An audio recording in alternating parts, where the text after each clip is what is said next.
Hi guys, PrinceofMacedon here. We're going to take a quick look at the new Black Sea Colonies Culture Pack.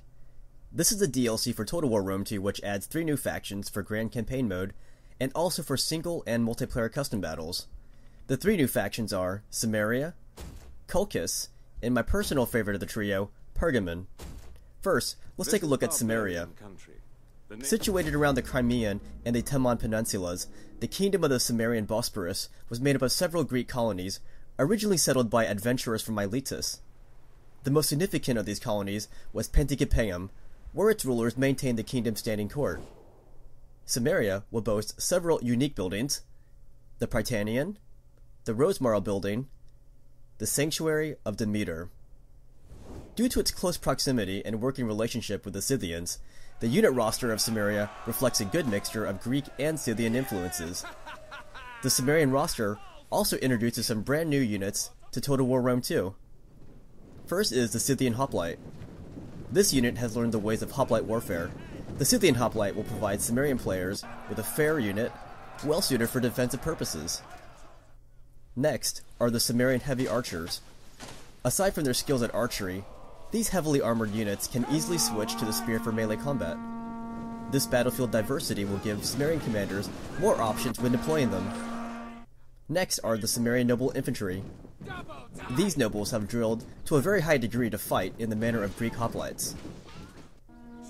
Next are the Pict Peltasts. These elite skirmishers have been trained to a much higher standard than your typical peltast. Now, let's take a look at the second new faction, Colchis. Located on the eastern coast of the Black Sea, Colchis was a place of legends. This was the home of Medea, and it is here that Jason led the famed Argonauts in search of the Golden Fleece. Just like Samaria, Colchis will also feature some unique buildings. First is the Temple of the Golden Fleece, and the other is the Trade Center. Colchis boasts a wide variety of world influences.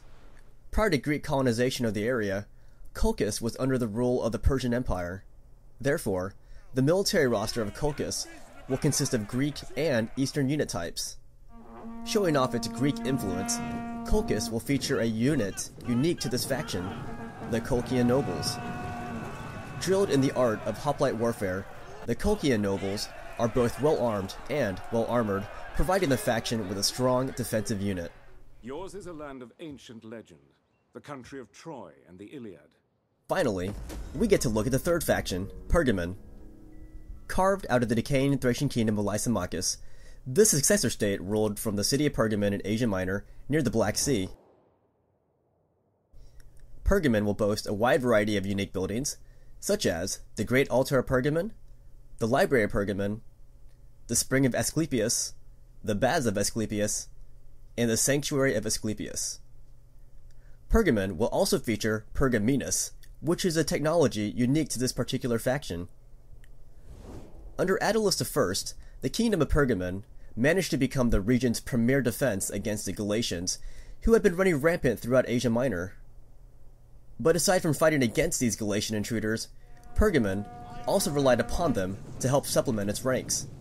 Thus, Pergamon's roster is a hybrid one, consisting of both Hellenistic and Galatian unit types. Pergamon, like the previous factions mentioned, will also bring some new units to the table, the first being the Agema Spears. These are the elite spears of Pergamon, able to hold the line in face of imminent danger. Then, the Pergamon Noble Cavalry. In the fine cavalry tradition of the Hellenistic states, the Pergamon Noble Cavalry can deliver a decisive and devastating charge into the enemy's ranks. Finally, we have the Pict Peltasts. These skirmishers are among the finest that Pergamon has to offer in terms of short-ranged missile combat. Each of these new factions will come equipped with different faction traits, unique buildings, as well as some brand new military units to wield in battle. I hope you enjoyed this quick look at the Black Sea Colonies Culture Pack.